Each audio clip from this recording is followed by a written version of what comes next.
नमस्कार. मालवणी भाषा. लवकरच कार्यक्रमाला सुरुवात करूया.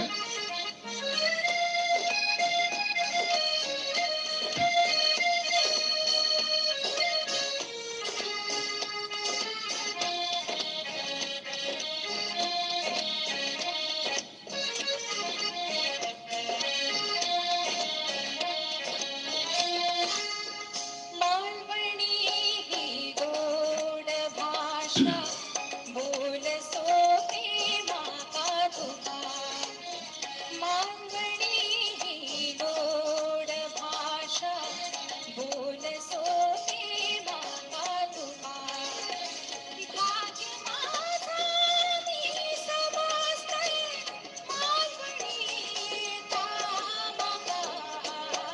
मालवणी ही गोड भाषा बोल सोपी माका तुका. मालवणी ही गोड भाषा बोल सोपी माका तुका.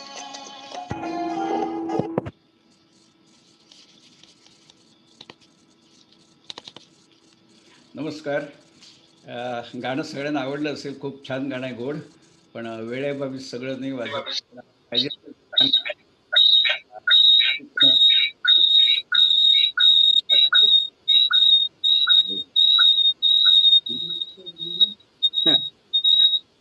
असो. कालच्या कार्यक्रमात खूप मजा आली, कारण खूप चांगला प्रतिसादही मिळाला आणि प्रतिक्रिया खूप मंडळींच्याकडून आल्या. आमचे देवगडचे दत्ता जोशी आज देखील आहेत ते. त्यांनी आवर्जून कळवलं, की आपल्याकडे शेतकरी आंबे किंवा कुठचीही वस्तू अशी रस्त्यावर फेकत नाहीत. हा जो उल्लेख केला तो त्यांना खूप आवडला, कारण ती वस्तुस्थितीच आहे. दुसऱ्या डोंबिवलीच्या सौ सुनीती रायकर त्या म्हणाल्या, कार्यक्रम लवकरच संपला, संपू नये असं वाटत होतं. आणि त्यांना म्हटलं, आज निश्चितपणे या तुम्ही पुन्हा ऐकायला. अनेक मंडळींनी चांगले प्रतिक्रिया कराव्या. जशा गोरेगावचे आत्माराम बावस्कर, ते म्हणाले, की माणसांचं आणि गुराचं प्रेम, माणसांचं आणि झाडाचं प्रेम तुम्ही सांगितलं. ते ऐकून म्हणाले, डोळ्यामध्ये खरोखर असे अश्रू आले, की असंही असू शकतं का म्हणून. आणि दुसऱ्या शुभदाताई निगुडकर, त्या तर म्हणाल्या, की तुम्ही आम्हाला कोकणातच घेऊन गेलात असं वाटलं. खूप छान वाटलं. आणखी एक सांगायचं म्हणजे दुसरा एक ज्येष्ठ नागरिक संघाच्या सौ अलकाताई वठारकर म्हणून आहे. त्यांनी तर अक्षरशः हे झाल्यावरती लगेचच, म्हणजे कार्यक्रम झाल्यावरती अर्ध्या तासामध्ये त्यांनी ही कविता प्रतिक्रिया म्हणून देऊन पाठवली, कविता रूपामध्ये. म्हणजे मला गंमत वाटली, की अर्ध्या तासामध्ये लगेचच कार्यक्रम संपल्यावरती त्या लिहायला बसल्या, असा त्याचा अर्थ आहे. अलकाताई वठारकर या मुंबई मराठी ग्रंथ संग्रहालयाशी देखील संबंधित आहेत आणि बोरिवली ज्येष्ठ नागरिक संघाच्या त्या मला वाटतं सचिव आहेत. तर अशा प्रकारे कार्यक्रमाला खूप प्रतिक्रिया मिळाल्यामुळे जरा एक उत्साह आला कार्यक्रम करण्यासाठी. तुमच्या सगळ्यांचे मी माईक म्यूट केले आहेत. कार्यक्रम संपला की सगळ्यांनी स्वतःला अनम्यूट करा, म्हणजे आपण थोडंसं वेळ राहिला तर गप्पा मारू. थोडासा वेळ ठेवलाय मुद्दाम आज. असो. तर सांगायचं म्हणजे की ह्या कोकणाच्या बद्दल जे आहेत तिथे त्यांना निश्चितपणे पुनर्प्रत्ययाचा आनंद येतो. आणि ज्यांनी कोकण बघितलेलं नाही त्या मंडळींना एक उत्सुकता निर्माण होते की सगळं बघण्याची. आणि काल थोडंसं जे बोलायचं राहून गेलं ते आज मी सांगतो त्यासाठी, की कोकणामध्ये प्रत्येक ठिकाणी असा गावागावाला आठवडा बाजार असतो. त्याचा ठरलेला दिवस असतो तो. आणि त्या आठवडा बाजाराचं वैशिष्ट्य असं, की आपण मुंबईमध्ये मॉलमध्ये भले किती खरेदी करू, त्या आठवड्या बाजाराचा आनंद काही वेगळाच असतो. कारण तिथे ना काही वस्तू मिळतात. म्हणजे आता हे विडी आहे, कोयती आहे, कुऱ्हाड वगैरे हे तर मिळतंच. सुपर, रोळ्या, सुंबदोरी हे मिळतंच. पण मध्यंतरी मी एकदा गेलो होतो कुडाळला, त्यावेळी बघितलं कुणीतरी घरी शेवया केल्या होत्या. तांदळाच्या शेवया आणि नारळाचं दूध, गूळ घालून वगैरे ते देखील तिथे आणलेलं होतं. आणि अशा वस्तू आनंदाने तिकडे विकल्या जातात. जसं कोणाच्या घरामध्ये 2 भोपळे झाले, ते 2 भोपळे घेऊन मनुष्य तिथे येतो, तेही विकले जातात. ताजी असते भाजी सगळी. म्हणजे तिथे काय असेल सांगता येत नाही, काही असू शकतं. त्यामुळे ती एक वेगळी मजा असते आठवड्या बाजाराची. आणि प्रत्येक गावामध्ये तोच आठवडे बाजार ठरलेला दिवस असतो त्याचा, आणि उत्सुकतेने लोकं तिकडे जात असतात. आता कोकण म्हटलं की आंबा, एस्पेशली देवगड, म्हणजे हापूस म्हटलं की देवगड डोळ्यासमोर येतो. त्या आंब्याबद्दल एक थोडंसं सांगतो, कारण तो काय याचा विषय नाही, पण कोकणाशी निगडीत आहे हा आंबा. ही झाडं आहेत ना आंब्याची, ती इतकी सुंदर डौलदार असतात. आमच्या घरी एक झाड आहे ना, त्याचं वय झाडाचं 80 वर्ष आहे. माझ्या वडिलांनी लावलेलं आहे ते. आता माझी नात म्हणजे माझ्या वडिलांची पण ती, ते देखील त्या आंब्याचे झाडाचे आंबे खाते. तर आता आपण हे बघतो ना, हे झाड इथे छानपैकी सकाळी उठल्यापासून रात्रीपर्यंत इतकं छान ती सावली असते.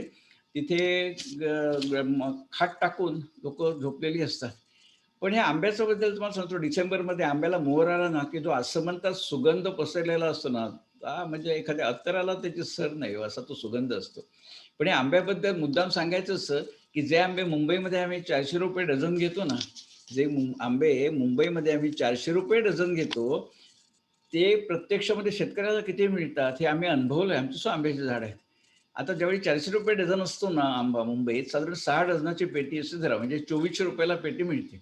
प्रत्यक्षात शेतकऱ्याला हे इकडचे दलाल लोकं ₹1300, त्याला आकडेपट्टी म्हणतात, म्हणजे विकलेल्या मालाचा तपशील.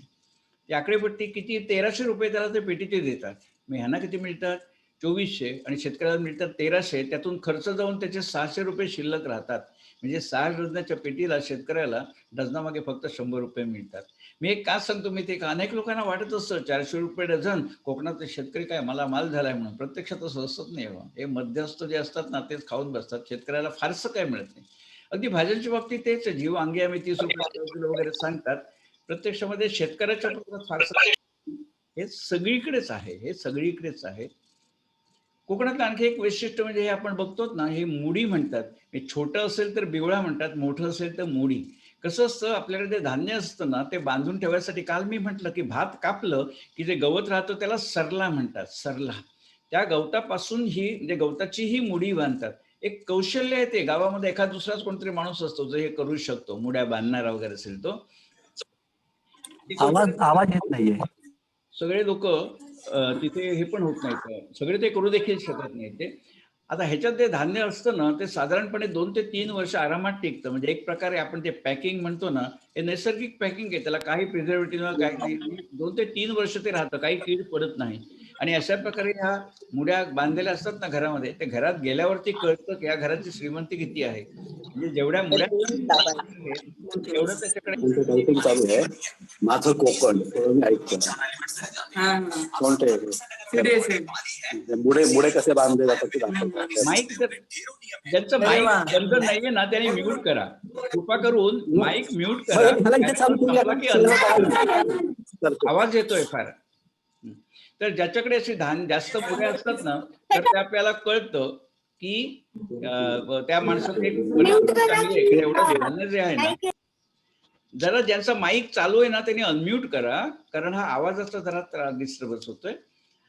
तर दुसरं कोकण काल म्हटलं एका महिलेनी कविता केली, रंग ओतिले हे कोणी, तसे हे सावंतवाडी हा मोती तलाव आहे ना, अक्षरशः बघा जी काही रंगांची उधळण आहे ना, अक्षरशः मार्व्हलस आहे. मी त्याला काही तुलनाच नाही अशी.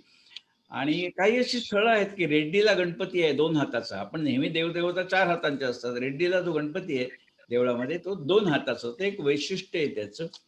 दुसरं म्हणजे समुद्रकिनारा. आता हे देवगडला कुणकेश्वर म्हणून आहे ना, तिथला समुद्रकिनारा आहे. किती स्वच्छ आहे बघा. एकही कुठे वेपर टर्फल किंवा काही इथे टाकलेलं नाहीये.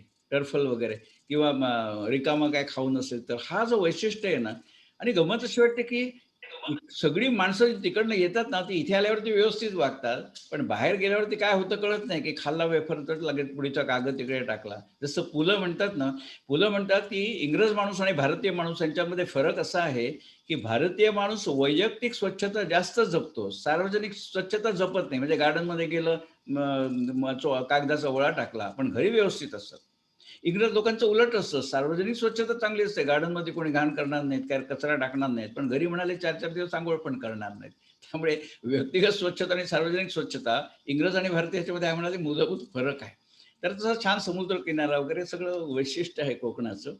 आणि आजही कोकणामध्ये अनेक गावामध्ये अशा ज्या शाळा आहेत ना, प्राथमिक शाळा, ते ह्याच प्रकारच्या अजूनही तशाच आहेत. आणि ह्या अशा शाळांमधनं मोठी-मोठी नामवंत मंडळी म्हणजे आमचे मधु दंडवते असतील, चिंतामणराव देशमुख, अशी सगळी मंडळी अशा छोट्या-छोट्या खेड्यातनंच अशी शिकूनच मोठी झाली आहेत. त्यावेळी काय कॉन्व्हेंट नव्हतं आणि काही नव्हतं. तर हे सगळे वैशिष्ट्य आहे ना, आज अशी शाळा बघितल्या ना, अनेक शाळा अजूनही एकच शिक्षकी आहेत. म्हणजे 1ली ते 4थी एकच शिक्षक सगळे शिकवत असतात. अशा प्रकारे ही कोकणची सगळी जी मजा आहे ना, ती निश्चितपणे आनंद देणारी आहे. काल जसं म्हटलं ना, की काल म्हटलंस की कोकणाची अनेक वैशिष्ट्ये असतात. पूर्वी कसं होतं, की गवताची घरं. आता तो प्रकार राहिला नाही. तर हळू-हळू कौलांची घरं झाली. अनेक ठिकाणी ह्याची घरं झाली आहेत. स्लॅबची घरं झाली आहेत. त्यामुळे परिस्थिती आता निश्चितपणे खूप सुधारली आहे. पण पुलंनी म्हटलंय ना, पुलं म्हणतात, की कोकणामध्ये शेती हा मुख्य धंदा. शेती हा मुख्य धंदा आणि कोर्ट कचेरी हा जोडधंदा. त्यांनी छान लिहिलंय, की म्हणे प्रत्येक घरामध्ये असं ठरलेलं एक वाक्य कानावर ऐकायला येतं. घरदार विकायला लागलं तरी बेहत्तर, तुला नाही जर धडा शिकवला ना, तर सदाशिव जोशाचं नाव नाही लावणार म्हणून. तर म्हणे हे यापायी अट्टाहासानी माणसं, की आपलं सगळे पैसे खर्च करत राहतात कोर्ट कचेऱ्यामध्ये. पदरात काही पडत नाही आणि ह्याच्यातनं होतं काय, की वकील श्रीमंत होतात. ही एकच गोष्ट होतं, वकील श्रीमंत होतात. पण आता खूप फरक पडलाय. लोकांना हे जाणवायला लागले, की ह्या वर्षानुवर्ष स्थानिक कोर्ट, जिल्हा कोर्ट, हायकोर्ट हे सगळं करेपर्यंत वर्षानुवर्ष जातात. फी वकिलाची, कोर्टाची फी. वकील श्रीमंत होतात, बाकी आपण आहोत तिथेच राहतो. हे कोला कळल्यामुळे आता कसं झालं, परिस्थितीत खूप सुधारणा झाली आता. लोकं तडजोड करणं किंवा मार्गी लावण्याच्या ह्याच्यात झाले. पण तरीसुद्धा काही-काही ठिकाणी हे जाणवत असतं. मगाशी तुम्हाला म्हटलं अलकाताई वाठारकर त्यांनी अर्ध्या तासात कविता काल प्रतिक्रिया लिहून पाठवली पद्यरूपी. त्याही जॉइन झालेत. दिलीप गांधी माझे मित्र आहेत. दिलीप गांधी अमेरिकेत बहुतेक असावेत, कारण गेली 50 वर्ष ते मला भेटले नाहीत. WhatsAppवरती असतो. कधी अमेरिकेत, कधी भारतामध्ये जाऊन येऊन एकदम राजा माणूस आहे. वय वर्ष 71, दिवसात 51 सारखे. त्याने मी विचारलं नेहमी दिलीप गांधींना, की तुमचं मला सांगा काहीतरी रहस्य काय ते? कधी बोलत नाही. देवाची कृपा म्हणतात. असो. दिलीप गांधी तुमचं स्वागत आहे. दत्ता जोशी पण आले आहेत. तर अजूनही अनेक ठिकाणी ना असं दिसतं, की ह्या ज्या पुलं म्हणतात ना, की घरदार विकायला लागलं तरी 72, पण तुला धडा नाही शिकवला तर नाव नाही लावणार म्हणून. तर पण मध्येच एक मी अशी घटना माहिती आहे. अजून मी ती केस चालू आहे. त्या प्रत्येक 2 भावांच्याकडे 4.5 एकर जमीन आहे. पण जो वाद आहे ना, तो घराचा, त्याच्यामध्ये फक्त 60 चौरस फूट जागेचा वाद आहे. म्हणजे एका भावाचा जो बाथरूम आहे ना, ते ह्याच्या जागेमध्ये आलेलं आहे. आता शेवटी तडजोडीने करायला हरकत नव्हतं ना. ठीक आहे, माझा हा भाग आहे माझ्या मालकीचा, पण तुझं पहिल्यापासून 60 फुटाचं जर बाथरूम आहे ना, राहू दे तुझ्याकडे.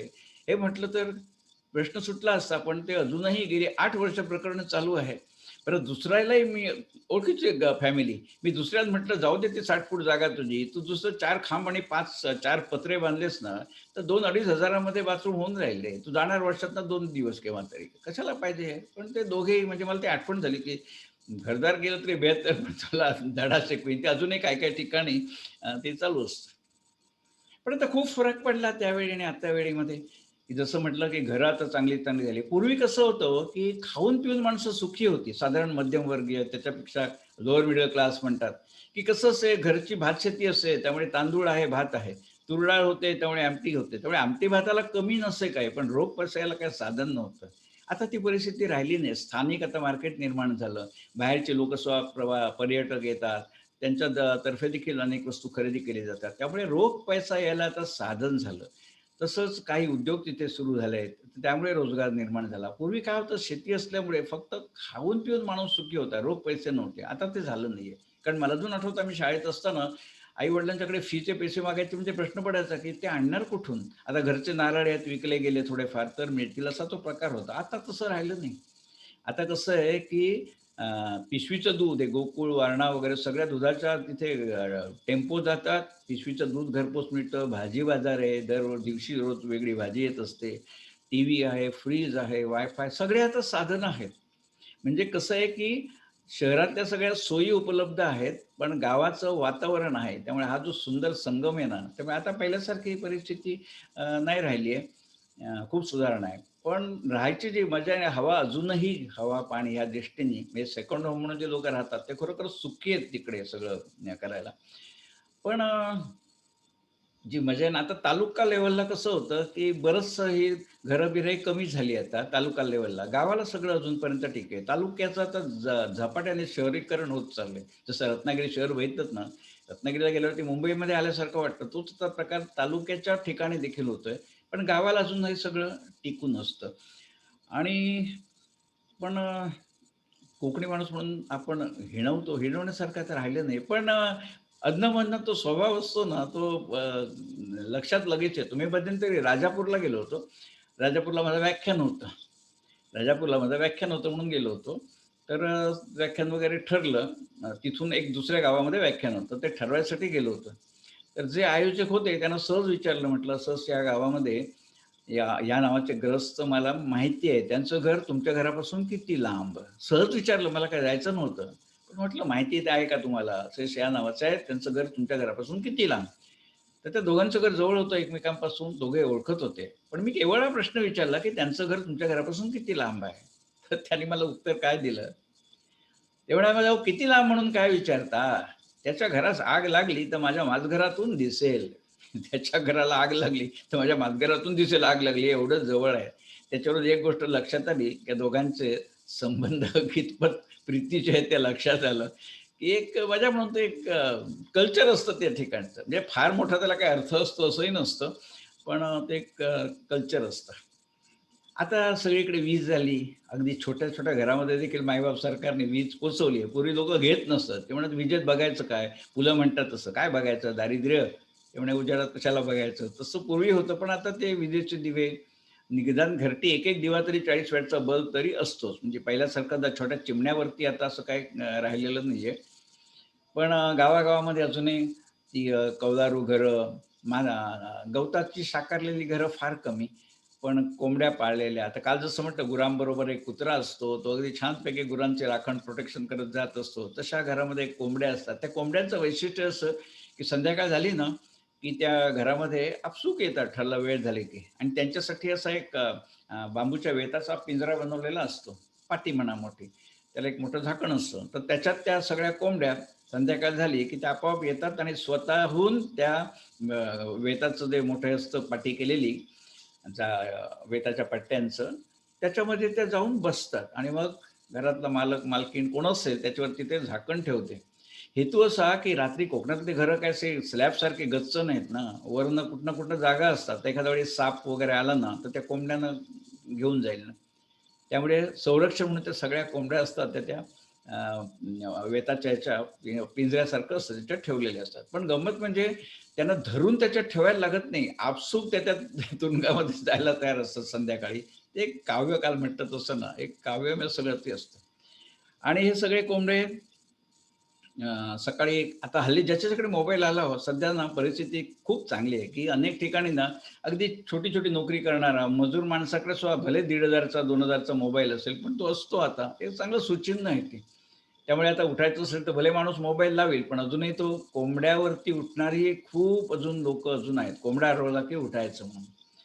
म्हणजे कसं पहा लोकं म्हणतात कोंबडा 4 वाजता. खरं तसं काही नाही. तो 4 वाजता आरवतो, कधी 4:30ला पण आरवतो. पण साधारणपणे 4-4:30च्या मध्ये तो आरवत असतो असा. त्यामुळे त्या कोंबडा आरवला की उठणं, मग शेतीच्या कामाला जाणं वगैरे हे सगळं पाळणारी अजून सुद्धा मंडळी आहेत तिथे. त्यामुळे छान एक सुंदर वातावरण ते बघायला मिळतं. आणि या कोंबड्यावरून तुम्हाला सांगतो, की सकाळी पहाटे साधारण 4 ते 4:30च्या मध्ये कोंबडा आरवला ना, मग तो एकदा, मग तो पहिलो कोंबडो आरवलो, मग थोड्या वेळाने दुसऱ्यांदा, मग दुसरो कोंबडो आरवलो, असं सगळं ते असतं. दुसरं सगळं ती अशी मजा असते एक-एक. फक्त होतं कसं, की त्या कोंबड्याच्या आरवण्यावरती ना, एक-एक ज्या जुन्या समजुती आहेत ना, त्या इतक्या छान मेंटेन केल्या आहेत लोकांनी.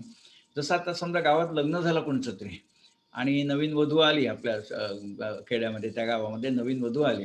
आता दुसऱ्या दिवशी सकाळी कोंबडा नेहमीप्रमाणेच आरवत असतो ना. पण लोकांना असं वाटतं, की कोंबडा आरवतो जो, तो काय म्हणतो? त्या कोंबड्याच्या आरवण्यामध्ये लोकं एक शब्द टाकत असतात आणि त्यांना ते मनोमन अशी समजूत असते, की कोंबडा तेच म्हणतोय म्हणून. जसं नवीन लग्न होऊन वधू आली, की दुसऱ्या दिवशी पहाटे जो कोंबडा आरवतो, ते लोकं म्हणतात, "तो कोंबडा काय म्हणता?" आता कोंबडा तो विशिष्ट आवाजामध्ये आरवतो. त्याचं साधारणपणे असं असतं, अ, अ, अ, आ, असा तो आरवतो. तर ते म्हणतात, "कोंबडो काय म्हणता?" "उठ गे बाय!" म्हणजे तो नवीन सुनेला सांगतो, "बाई उठ आता."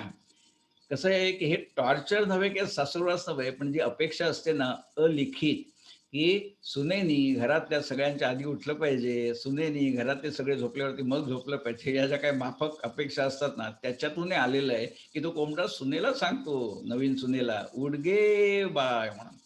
आणि लोकांना खरंच वाटतं ते.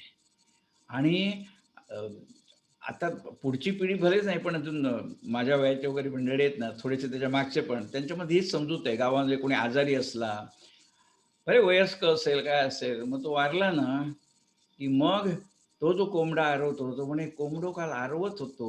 तो म्हणा ना, "संसारात कोण?" म्हणजे संसाराला कोण राहणार आता? म्हणजे दोघातलं एक गेलं. तो म्हणजे कोंबडा म्हणत होता, "संसारात कोण?" आणि लोकांना खरोखर मनापासून वाटत असतं, की तो कोंबडा असंच म्हणत होता म्हणून तो माणूस गेला वगैरे. अशी ती सगळी एक मजा-मजा कोकणामध्ये असते. मला ते कोकण म्हटलं असं नारळ, सुपारी, रतांबे, आंबे तसं कोकणाशी आणखी निगडीत गोष्ट म्हणजे भूत. भूत-भुताटकीचं प्रस्त कोकणामध्ये जास्त आहे महाराष्ट्रामधल्या इतर ठिकाणापेक्षा आणि आम्ही लहान होतो ना शाळेत असताना त्यावेळी पण ते जाणवायचं. मी आणि माझी बहीण म्हणजे मी होतो 5वीत आणि माझी बहीण होती 8वीत. तर आमचं घर त्यावेळी खूप खाली होतं म्हणजे सूर्य मावळला की त्याच्या आधीपासूनच अंधार पडायला सुरुवात व्हायची. त्यामुळे आम्ही जेव्हा येऊ ना आमची शाळा लांब होती हो, 4.5 किलोमीटर शाळा लांब होती. त्यामुळे येईपर्यंत बहुतांश अंधार पडलेला असे आणि आमच्या घरापासून एक पाव किलोमीटर अंतरावरती आलं ना, की एक आंब्याची बाग लागायची. त्या बागेतनं पायवाट होती यायला घरापर्यंत. तर मी आणि माझी बहीण, मी 5वीत ती 8वीत. तर त्या कलमाच्या बागेमध्ये मी शिरलो ना, की लगेचच बटाटे उकडल्यासारखा वास यायला लागायचा. बटाटे उकडल्यासारखा वास यायला लागायचा. मग ते मोठी माणसं कोण असतात त्यांना आम्ही सांगत असू, की बा असा वास आला म्हणून. तर ते लोकं काय सांगत, की ती अळवत रांता. अळवत म्हणजे स्त्रीभूत. महिला भूताला अळवत म्हणतात. ते रांता म्हणजे स्वयंपाक करते, जेवण करते आणि अक्षरशः जसा बटाटे उकडायला टाकल्यावर वास येतो ना, तसा तो वास यायचा. तर मी आणि माझी बहीण तशी लहान असो आणि अंधार पडत आलेला आहे आणि असं ते लोकांनी सांगितलं ते खरं वाटायचं, की कोणतरी भूत बाजूला स्वयंपाक करतंय. मग आम्ही अक्षरशः रामनाम, रामनाम घेत, घेत, घेत पुढे बघायचं नाही, पुढे नाही, पायाखाली बघून डावीकडे नाही, उजवीकडे नाही, भरभर चालत राहायचो. केव्हा एकदा घर येतं. कारण भीती असं वाटायची, की ती अळवत रांधते म्हणजे ते महिला भूत लाल साडी नेसून कुंकवाचा मळवट भरलेला तिथे कुठेतरी चुलीवरती काहीतरी शिजवत असेल, बटाटे, भात असं दृश्य दिसलं तर हार्ट अटॅक यायचा ना. त्यामुळे आम्ही कधी बघत नसू. अशी अनेक वर्ष गेली तुम्हाला सांगतो. आणि नंतर मग आम्ही मोठे झालो, शाळा कॉलेज झालं. मग अक्कल आली, की जो वास असतो, ते विशिष्ट प्रकारच्या वनस्पती असतात ना, त्यांना त्या ठराविक वेळेत तो वास सुटतो. मला नंतर एक पाहुणे आले ते म्हणाले, "अरे तुझ्या घरामध्ये अंगणामध्ये रातराणी आहे ना, ती बरोबर रात्री 8 आणि 8:15च्या मध्येच वास येतो ना." तशा अनेक वनस्पती असतात. पण हे जर तेव्हा भेटले असते ना, तर त्या भीतीमध्ये ते आमचं आयुष्य गेलं नसतं. त्यामुळे अशा अनेक समजुती कोकणामध्ये असतात. जसं आम्ही पूर्वी तालुक्याच्या ठिकाणी सिनेमा बघायला कधी गेलो ना, त्यावेळी तंबूत सिनेमा असत. तर येईपर्यंत रात्री 1 ते 1:30 वाजायचा. तर येतेवेळी आणि त्यावेळी कसं होतं 2 किलोमीटर 3 किलोमीटरमध्ये एकदम निर्जन, घर नाही, काय नाही, काही नाही. नुसती खडकाळ जमीन. तिथनं आपला रात्री सिनेमा संपला की यायचं. 1, 1:30, 2, 100 वाजत असत. कारण सिनेमा सुरूच व्हायचा 9 वाजता. मध्ये-मध्ये फिल्म तुटणं वगैरे त्याच्यात आणखी वेळ जायचा. तर येताना एक दिवशी आम्ही बरोबर मोठी माणसं होती. तर लांब साधारण एक अर्धा किलोमीटर अंतरावरती अशा मशाली दिसल्या 2 मशाली. तर मी सहज विचारलं, बरोबर होते ते मोठी माणसं. ते म्हणाले, "मशाली कशा? आत्ता एवढ्या वेळी कोण आहे इकडे?" तर त्यांनी मला एकदम दटावून गप्प केलं आणि "बोला नको, चुप राहा" म्हणून. मग दुसऱ्या दिवशी मी विचारलं परत त्याला. तो म्हणाला, "ती भुतं असतात, ती अशी फिरतात." आता त्या रात्रीच्या वेळी ते कळत नसते हो, की असं वाटायचं माणूस तर दिसत नाही, मशाली फिरतात. म्हणजे भुतं असतात ती फिरतात. बघू नको तिकडे, पायाखाली बघून चल म्हणून. ती एक परत भीती असते. मग त्या रस्त्याने दिवसात जाताना पण भीती वाटत असते. आणि नंतर मग काय झालं, मोठं झाल्यावरती असं लक्षात आलं, की प्रत्यक्षामध्ये एक माणूस होता हो तिथे, तो अट्टल चोर होता. तर तोच हे सगळ्या मशाला वगैरे घेऊन रात्रीचा फिरायचा. कारण त्याला माहिती आहे आपल्याकडच्या गावातली 10 माणसं सिनेमा बघायला गेली आहेत, ती अमुक-अमुक वेळी येणार. तर त्यावेळी तो त्या मशाली घेऊन मुद्दाम म्हणजे रात्री तो काही दिसणार नाही ना अंधारामध्ये, मशाली दिसणार. मग हा जो समज पसरत असे, की त्या भागामध्ये रात्री भुतं फिरतात. त्यामुळे तिकडे कोणी जायची हिंमत करत नसत आणि ह्याचं चौर्य कर्म जे आहे ना, तिथे आंब्याची बाग वगैरे होती. ते छानपैकी तो रात्री त्यावेळी जाऊन चोरी करत असे आंब्यांची. हे आम्हाला कळलं खूप उशिरा. तो माणूस म्हातारा झाला, चोरी करायचं बंद झालं तेव्हा. किंवा अशा प्रकारे एक मजा-मजा कोकणामध्ये असतात. तर आजचा हा कार्यक्रम मी म्हटलं असं, की थोड्याशा म्हटलं गप्पाही मारू तुमच्याशी आणि काल वेळ कमी पडला होता. काल मी जे सांगितलं होतं नयनतारा राऊत, की ज्यांना कोकण बघायची खूप इच्छा होती, ते मला म्हणत नेहमी, की कोकण असंच चांगलं असतं का हो? त्या देखील आता कार्यक्रमामध्ये आलेल्या आहेत. त्या म्हणतात, "मी आपलं पुस्तक वाचून समाधान मानून घेते, कारण आता वयोमानाप्रमाणे जाणंही होत नाही." पण त्यामुळे माझं खरंच जायचं राहून गेलं. तसे आता मनोहर वठारकर आले. त्यांचं वैशिष्ट्य म्हणजे ते एकदा ऑपरेशन चालू असताना त्यांनी ऑपरेशन थिएटरवरती त्यांना कविता सुचली. ती त्यांनी मनात ठेवली आणि डिस्चार्ज मिळून घरी आल्यावरती त्यांनी ती कविता लिहून काढली. त्यांचं आता कवितांचं पुस्तक देखील लवकरच प्रसिद्ध होतं आहे. मनूचं बोल मनूचे म्हणून. तशी दत्तात्रय जोशी आमचे देवगडचेच आहेत. आत्माराम बावस्कर ते बँक ऑफ बडोदामधनं निवृत्त झालेत, प्रेमाने येतात. शीतल फडणीस आहेत, शुभदा निगुडकर म्हणून आहेत, शांतिकुमारजी देखील आहेत. अनेक मंडळी अशी परिचित या कार्यक्रमाच्या दरम्यान भेटतात आणि हे कार्यक्रम आमचे सुरूच असतात. कोकणाबद्दल मला विशेष प्रेम म्हटलं तसं माझं घर आहे, तिथे वर्षातनं 3-4 खेपा होतात. आता करोनामुळे 7 महिने जाणं झालं नाही, पण निश्चितपणे आम्ही कोकणामध्ये जाणं येणं आमचं सुरूच असतं. त्यामुळे कोकणाबद्दल अनेक लोकांनी छान छान लिहिलं आहे. फक्त मला जे आम्ही अनुभवलं ते तुमच्यासमोर म्हटलं मांडूया.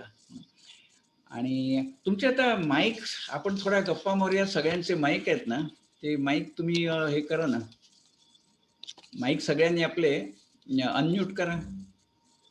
माईक सगळ्यांनी आपले अनम्यूट करू शकता, आपण बोलू एकमेकांशी. नमस्कार. सगळ्यांनी आपापले माईक, डावीकडे माईकचं चिन्ह आहे बघा. माईक व्हिडिओ दोन्ही आता सुरू करा ना, म्हणजे आपण एकमेकांना दिसू. दत्ताजी जोशी कोल्हापुरामध्ये आलेत, तिथून मुद्दाम ते जॉईन झाले आहेत आपल्या कार्यक्रमासाठी. हा बोला बोला बोला. दिलीप, सध्या मुक्काम कुठे आहे, अमेरिका की भारत? पुणे पुणे भारत. पुणे. बरं वा वा, बरं वाटलं, खूप वर्षाने भेट झाली. मलाही उत्सुकता होती नमस्कार. आणि गेल्यासारखंच वाटतं मला तिकडे कोकणात. बरं हो, अनेक लोकांनी सांगितलं असतं. थँक्यू.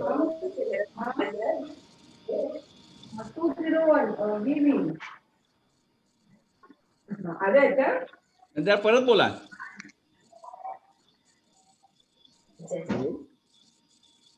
जरा परत बोला.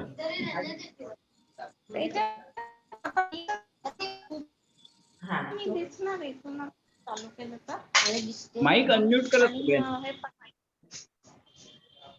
माईक चालू आहे. हा, डावीकडे माईकचं चिन्ह आहे, तिथं अनम्यूट करा.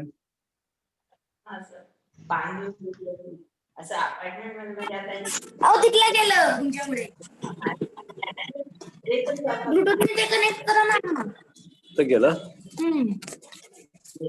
ध्यान नाही करतो त्यापेक्षा. शुभदा निगुडकर कालची प्रतिक्रिया पाठवली, बरं वाटलं. प्रतिक्रिया लिहिली होती त्यांनी. नमस्कार, मी शुभदा बोलते. हा बोला. हा, म्हटलं आताही खूप आवडला तुमचा कार्यक्रम. धन्यवाद. आणखीन काल मला एक थोडं विचारायचं होतं ऍक्च्युली. ते तुम्ही विहिरीतनं पाणी काढायचं, ते दुसरं काय दाखवलं होतं व्हिडिओ? हा, तो पायराहाट म्हणतात त्याला. ते आजोबा जे पायराहाटनी ते मडकी लावलेली असतात ना, तो पायराहाट म्हणतात त्याला, पायराहाट. अच्छा, मी पहिल्यांदाच पाहिलं ते. आणि सगळं कालचंही छान आहे प्रोग्राम आणि आजचं पण खूप छान आहे. मी ऍक्च्युली बोरिवलीच्या ज्येष्ठ नागरिक मध्ये येते शनिवारी. त्यांनी सांगितलं ना, पिढ्यानपिढ्या आमच्याकडे आहे म्हणून. पिढ्यानपिढ्या तो पायराट असतो, कारण तो सागवानाच्या लाकडात असल्यामुळे लाकूड कुसत नाही. आणि अनेक लोकांच्याकडे विजेचे पंप आहेत, पण त्यांनी ते ठेवून दिलेलं आहे. एक व्यायामही होतो, मजा वाटते, बाहेरून गेलेल्या लोकांचं लाटायला छान वाटतं ते असं. अच्छा अच्छा. आणि आजचं कोंबड्यांचंही खूप छान होतं. म्हटलं 7च्या आत घरात येतात कोंबड्या. येतात. कारण त्यांनाही भीती असते ना, कोल्यांची. त्यांना माहिती सुरक्षित आपल्या घरात येऊन बसतात असं. घरात येऊन बसतात. ते अनेक वेळा काय असतं, आवडलंय. काल मी म्हटलं होतं ना, ते आमची वहिनी मोठ्या गुरांना हाक मारते, येवा गो म्हणून. या हो, ती गुरं सगळी दुडदुड धावत येतात. त्यांना त्याचं काही विशेष वाटत नाही, आम्हाला कौतुक वाटतं ते. हो, माझ्यासाठी सगळं नवीन होतं ते. मी ऍक्च्युली कोकणात गेलात आणि थोडंसं पाहिलंय कोकण. तेवढं जास्त राहिल्याशिवाय ह्या गोष्टी दिसत. हो बरोबर, आवडेल पाहिला कधी.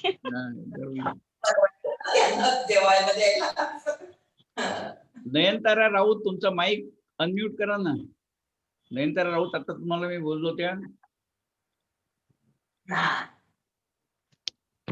हॅलो. हा बोला. हॅलो. हा नमस्कार. हॅलो.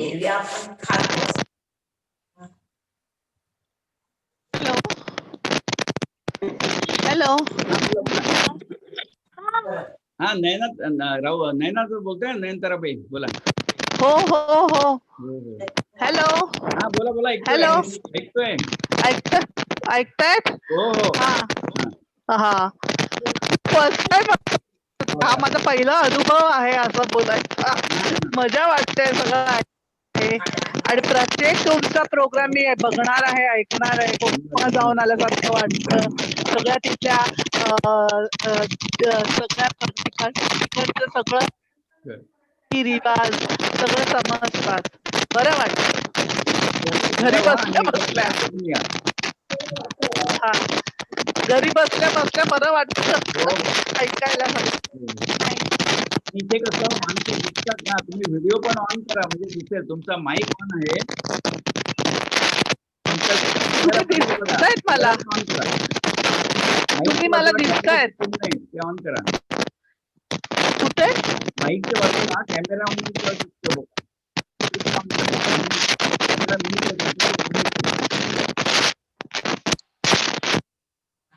बरोबर आहे. भारतीय लोक नाही नाही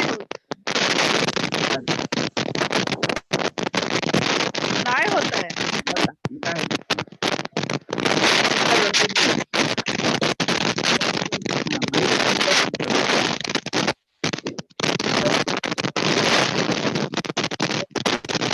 हॅलो. हॅलो. हा बोला बोला. तुमचं माईक म्यूट मध्ये आहे. ते आमचे सिनियर्स ना सगळे सिनियर्स ते सगळे 38 लोक होते.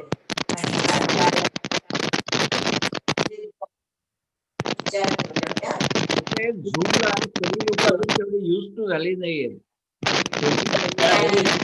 कमी लोक म्हणजे ते इन्स्टॉल करत नाहीत भीतीपोटी. खरं अर्ध्या मिनिटाचं काम आहे झूम इन्स्टॉल करणं हे. त्यामुळे हळूहळू माझे तेही प्रयत्न आहेत की झूमचा प्रसार, झूम म्हणा गुगल मीट, की जेणेकरून माणूस माणसाला दिसतो, हे त्यातली जमेची बाजू असते. पण मध्ये कार्यक्रम केला मेरा ऑन करायला माईक आणि कॅमेरा केलंय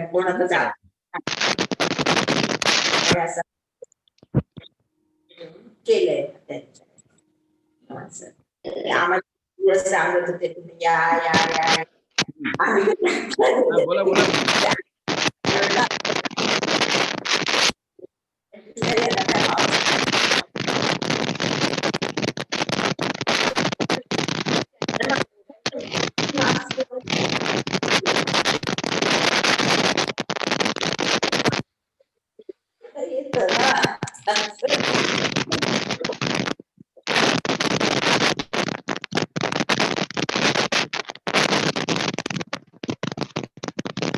इतरही माझे फ्रॉड कसे होतात, बनावट फोन, बनावट मेसेजेस, बनावट ईमेल, त्याचा पण कार्यक्रम असतो. सावध तो सुखी. शेअर बाजाराचे तर खूप झाले, 1600च्या वर कार्यक्रम झाले. त्यामुळे अन्न असं करत असतो. कारण लॉकडाऊन मध्ये घर बसल्याला विरंगुळा हवा. 15ला झाले नाही, फेसबुकला असतात. त्यामुळे किंवा गुगल मीटच्या माध्यमातून कार्यक्रम करावे. याला बंधन म्हणजे 40-45 मिनिटाचं असतं बंधन याला, म्हणून थोडी मर्यादा पडते. म्हणून हा 2 भागामध्ये कार्यक्रम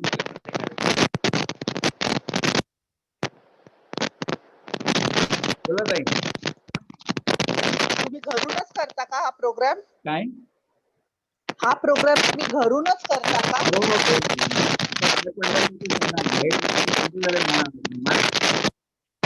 घरूनच करतो. आणि कसं दिसतात ना माणसं एकमेकांना, थोडं भेटल्यासारखं, दुधाची ताण टाकावं ना. पौर्णिमाला पण बघावंसं वाटतं. मी केव्हा तरी सांगेन तुला फोन करायला. पौर्णिमा जवळच बघा असं वाटतं, बघा असं वाटतं. आता किती मोठी झाली. तुम्ही आता बोललात ना, बोललात दिसलात, आपल्याला सुरुवात केली की होता आपोआप. टेक्नॉलॉजी आहे, उपयोग करून घ्यायचा ना त्याचा. बरोबर. आणि काही सांगा ना कोकणाबद्दल. कोकणाबद्दल माझा ना मोठा कार्यक्रम झाला होता, तो YouTube वरती आहे. मी तुम्हाला त्याची लिंक पाठवेन. तो पण असा 2 भागामध्ये केला होता. त्याची लिंक. कोकणाबद्दल खूप बोलण्यासारखं आहे, म्हणून आता मला परत एकदा हे सगळं स्टेबल झालं की माझ्याकडे टॉपिक्स खूप लिहिलेले आहेत कोकणाबद्दल, बोलावं तेवढं कमी.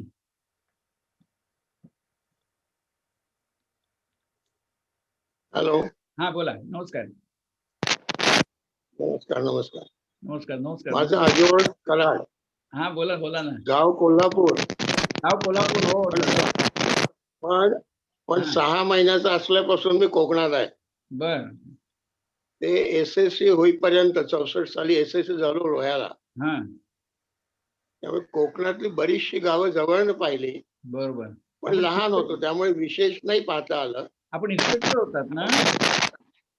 नंतर हा. पण शिकायला मी सगळं शिक्षण माझं कोकणात झालं. कोकणात झालं. अच्छा. वा. वेंजळे हायस्कूल रोहामधून मी SSC झालो. रोहा म्हटलं की CD देशमुख आठवतात म्हणून.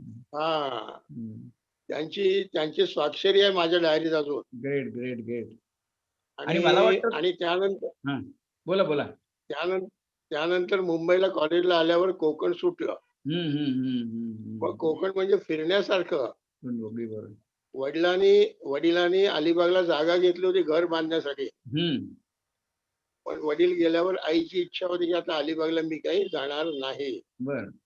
मग ते 3 गुंठा जागा आम्ही काढून टाकली. नाही तर मी पण कोकणात जवळपास का होईना, अलिबाग का होईना, पण नक्कीच सेटल झालो होतो. बर बर.